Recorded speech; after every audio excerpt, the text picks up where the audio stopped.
ये है दिल्ली दर्पण।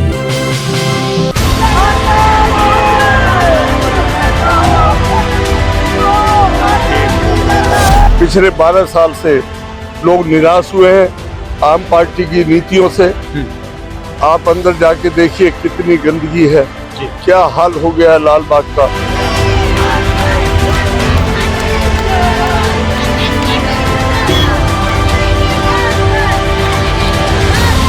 सिर्फ रेवड़ी बांटने की बात करते हैं, लोगों को एक के साथ एक शराब की बोतल बांटने की बात करते हैं, विकास की बात नहीं करते, रोजगार की बात नहीं करते, सुरक्षा, महिला सुरक्षा की बात नहीं करते।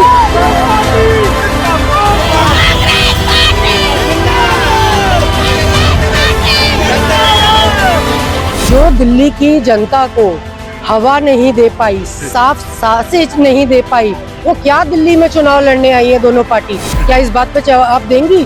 क्या दिल्ली की जनता को जो उन्होंने बर्बरता से इतनी बुरी हालत में लाकर खड़ा कर दिया, आज सड़कें नहीं है, नाली गंदी पड़ी है।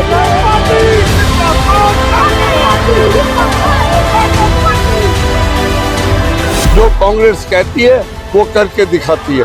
ये लोगों को हम पे विश्वास है, यहाँ की जनता को हम पे विश्वास है।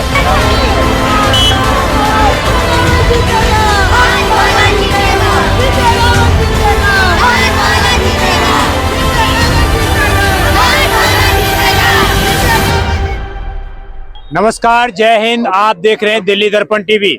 मेरी मौजूदगी इस वक्त मॉडल टाउन में है और यहाँ पर मेरे साथ मॉडल टाउन के पूर्व विधायक करण सिंह जी मौजूद हैं। इस बार भी इनको पार्टी ने टिकट दिया है और नॉमिनेशन फाइनल करने के लिए जा रहे हैं आज। सर, किस तरह का माहौल देख रहे हैं मॉडल टाउन में? आप खुद देख लीजिए जी, ठंड में, हवा में लोग किस तरीके से खड़े हैं, जोश है लोगों में। क्योंकि पिछले 12 साल से लोग निराश हुए हैं आम पार्टी की नीतियों से। आप अंदर जाके देखिए कितनी गंदगी है, क्या हाल हो गया है लाल बाग का। जो लाल बाग मैंने 12 साल पहले छोड़ा था वो कहीं नजर नहीं आता। यहाँ नशीले पदार्थों की मंडी बन गई है, नौजवानों को गलत रास्ते पे डाला जा रहा है। कहाँ है वह आम पार्टी और कहाँ है भारतीय जनता पार्टी के नेता? 10 साल बीजेपी के एमपी रहे, कौन से उनके यहाँ पर एमएलए त्रिपाठी जी हैं, कहाँ है वो लोग? कोई सुध नहीं ले रहा लाल बाग की। हमने कहा था जहाँ झुग्गी वहाँ मकान, हम 5 साल में उस नीति को ला के रहेंगे। हमने कहा है कि हर महिला को 2500 रुपए मिलेंगे, 25 लाख का बीमा हम देंगे, 400 यूनिट बिजली। जो कांग्रेस कहती है वो करके दिखाती है। ये लोगों को हम पे विश्वास है, यहाँ की जनता को हम पे विश्वास है। चुनाव कमीशन की पाबंदियों के बाद भी लोग आ गए हैं। अगर पाबंदी ना होती तो यहाँ कम से कम 4-5 हजार आदमी होते। जी सर, आप लगातार 3 बार विधायक रहे हैं मॉडल टाउन के। आपके कार्यकाल में क्या कुछ ऐसे काम रहे जो मैं चाहूंगा आप जनता को बताएं एक बार, कि वो जनता याद करे कि वो काम उस वक्त हुए थे, उसके बाद कुछ ऐसा परिवर्तन नहीं हुआ? देखिए, वो तो बहुत लंबी लिस्ट बन जाएगी, लेकिन मैं 3 चीजें कहना चाहता हूँ आपके माध्यम से। मेरे वक्त में शीला दीक्षित जी से कह के मैं मेट्रो लाया था। 2014 में स्टार्ट होनी थी, 17 में कंप्लीट होनी थी। अभी तक देख लीजिए काम अधूरा पड़ा है। मैं हॉस्पिटल लाया था, 250 बेड का हॉस्पिटल, सुपर स्पेशलिटी हॉस्पिटल, जिसके 9 करोड़ रुपए मैंने डीडीए में जमा करवा दिए थे सरकार से। वो जमीन पे अब मेट्रो आ गई और जमीन है। अगर विधायक और एमपी चाहते तो ये हॉस्पिटल जनता को मिल जाता। शक्तिनगर चौक पे जाम लगता है। मैंने यहाँ से लेकर बर्फ खाने तक ओवरब्रिज पास कराया। अब देख लीजिए क्या स्पीड है काम की। गंदे नाला जो नजफगढ़ ड्रेन कहलाता है, उसके ऊपर एलिवेटेड रोड मैंने स्कीम पास करा दी। सब कुछ हो गया। नेट खोल के देखिए, मेरे नाम से स्कीम है, उस पे धूल चढ़ रही है। 12 साल से कुछ नहीं हुआ।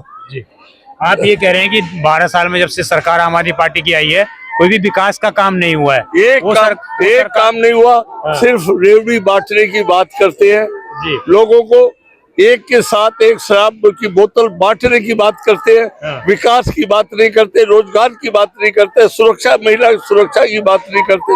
कोई भी काम की बात आप बदला दे, आपने सुनाओ तो आप बतला दीजिए मुझे।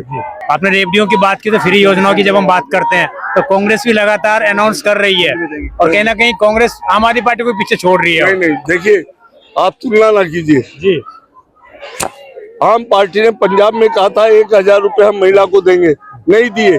हमने हिमाचल में, हमने कर्नाटक में जो कहा, कांग्रेस जो कहती है वो करती है। आप हमारी तुलना उनसे ना करें। आप देखिए शीला दीक्षित के समय में हमें यूएसए में ग्रीन दिल्ली का अवार्ड मिला था। आज पोल्यूशन दिल्ली हो गई है, कोई सुनने वाला नहीं है, रोज पाबंदी लगा दी जाती है। आपको आज लड्डू पे तोला जा रहा है यहाँ के कार्यकर्ताओं, यहाँ के लोगों के माध्यम से। जितनी मिठास लड्डू में, क्या उतनी मिठास आने वाले समय में होगी इलेक्शन में? देखिए मैंने 6 चुनाव लड़ने जा रहा हूँ, बड़े प्यार से हाथ जोड़ के। ना भारतीय जनता पार्टी पर अटैक करता हूँ, ना मैं आप पार्टी पर अटैक करता हूँ। मैं अपनी नीति, अपने संबंधों, अपने कामों पे वोट मांगता हूँ और उसी पे वोट मांगूंगा। जी, आपका सीधा मुकाबला किससे समझते हैं आप? अखिलेश त्रिपाठी से या अशोक गोयल से, बीजेपी से प्रत्याशी? मैं तो ये सोच रहा हूँ कि पिछले 20 दिन से मुझे नहीं नजर आता, वो बतलाएं किससे है। मैं तो सोच रहा हूँ कि मुझे जनता ने इतना प्यार दे दिया, मैं विजय की तरफ हूँ। जी, अगर आप एमएलए चुन के आते हैं तो मैं चाहूंगा एक बार मतदाताओं को बताएं कि मॉडल टाउन के लिए किस तरह आदर्श मॉडल टाउन विधानसभा बनने वाली है। मैंने बताया जो तीनों काम रुके हुए हैं, हॉस्पिटल का रुका हुआ है, मेट्रो का रुका हुआ है, फ्लाईओवर ब्रिज का रुका हुआ है, कच्चे मकानों को पक्का मकान बनाने की बात है, पानी की बात है, सीवर की बात है, सब कामों पे काम किया जाएगा। जी मैम, कांग्रेस ने 2500 रुपए बोला है, आम आदमी पार्टी ने 2100 रुपए, बीजेपी का भी आया नहीं है। अगर वो 3000 करती है तो फिर आप लोग कंपटीशन करेंगे या ये तो स्टिल रहेगा? कांग्रेस तो पोल्यूशन की भी बात कर रही है, क्या ये दोनों पार्टी दिल्ली के पोल्यूशन की बात कर रही है? जो दिल्ली की जनता को हवा नहीं दे पाई, साफ सांसें नहीं दे पाई, वो क्या दिल्ली में चुनाव लड़ने आई है दोनों पार्टी? क्या इस बात पे जवाब देंगी? क्या दिल्ली की जनता को जो उन्होंने बर्बरता से इतनी बुरी हालत में लाकर खड़ा कर दिया, आज सड़कें नहीं है, नाली गंदी पड़ी है, इतनी बुरी हालत में लाकर खड़ा कर दिया, आज क्या वो हॉस्पिटलों की बात करते हैं? दिल्ली में मरीज इतने ज्यादा तादाद में कैसे बढ़े, इस बात पर जवाब देंगी वो दोनों पार्टी? पहले इस बात पर वो जवाब दें, क्या उन्होंने काम करके दिखाए 10 साल में? केंद्र में एक पार्टी की सरकार बैठी है, पहले केजरीवाल जी कहते थे कि एमसीडी हमारे पास नहीं, अब तो एमसीडी भी उनके पास है। टूटी सड़कों का ही हाल बता दें, गंदी नालियों का हाल बता दें, बाकी हिसाब बाद में बता दें, कुछ तो काम बता दें। आपका कहने का मतलब ये है कि मुद्दों पे बात नहीं हो रही है, बाकी चीजों पर बात हो। मुद्दों पे बात जिस दिन वो करने पे आएंगे, आपको मैं बता दूं, यहाँ जनता के बीच में 1 मिनट भी खड़े नहीं हो पाएंगे। दोनों पार्टियों का ये हाल है। हम जनता के बीच में मुद्दों की बात करने आए हैं, मुद्दों की बात पर ये इलेक्शन लड़ने आए हैं और मुद्दों पे ही ये जनता इस बार चुनाव करने के मूड में है और वोट देने के मूड में। सर मैं आपसे आखिरी जवाब लेना चाहूंगा। सीएजी की रिपोर्ट आई, इसमें बोला गया कि 2600 करोड़ रुपए का जो है शराब घोटाले में हेराफेरी हुई है, और ये तो सीएजी की रिपोर्ट पे ही केजरीवाल जी आए थे। मैं एक बात कहना चाह रहा हूँ आपके माध्यम से, वो क्या किस बात पे वोट मांगने आ रहे हैं? ये रिपोर्ट की बात ठीक है, किस बात पे कि बीजेपी को वोट दो, आम पार्टी वोट दो, हम फिर लड़ेंगे आपस में, फिर झगड़ेंगे और ये कहेंगे कि वो हमें काम नहीं करने देता, वो हमें काम नहीं करने देता। हमारे पास अनुभव है, हम 5 साल अटल बिहारी वाजपेयी प्रधानमंत्री थे, दिल्ली में शीला दीक्षित मुख्यमंत्री थी, विजय कपूर दिल्ली में बीजेपी के गवर्नर थे। हमने कभी नहीं कहा कि हमें गवर्नर काम नहीं करने देता या सेंटर काम नहीं करने देता। हमारे पास अनुभव है, हम जानते हैं कैसे काम किया जाता है। ठीक। हमारे साथ मौजूद थे कांग्रेस के प्रत्याशी कुंवर सिंह जी, जो लगातार यहाँ से 3 बार से एमएलए रह चुके हैं और फिर से एक बार कांग्रेस पार्टी ने इनको अपना प्रत्याशी घोषित किया है। देखने वाली बात ये होगी कि इनको कितना समर्थन मिल पाता है, क्योंकि यहाँ से बीजेपी से जो है अशोक गोयल, इसके अलावा आम आदमी पार्टी से वर्तमान विधायक अखिलेश त्रिपाठी को टिकट फिर से दिया गया, फिर से उनको उम्मीदवार बनाया गया। देखने वाली बात ये होगी कि इनको कितना समर्थन मिल पाता है। आप देखते रहें दिल्ली दर्पण टीवी, मैं विजय ठाकुर अपने सहयोगी सिकंदर के साथ। धन्यवाद। लेटेस्ट खबरों के लिए सब्सक्राइब करें हमारा YouTube चैनल या फिर लॉग ऑन करें www.delhidarpantv.com। खबरों की कवरेज और विज्ञापनों के लिए संपर्क करें।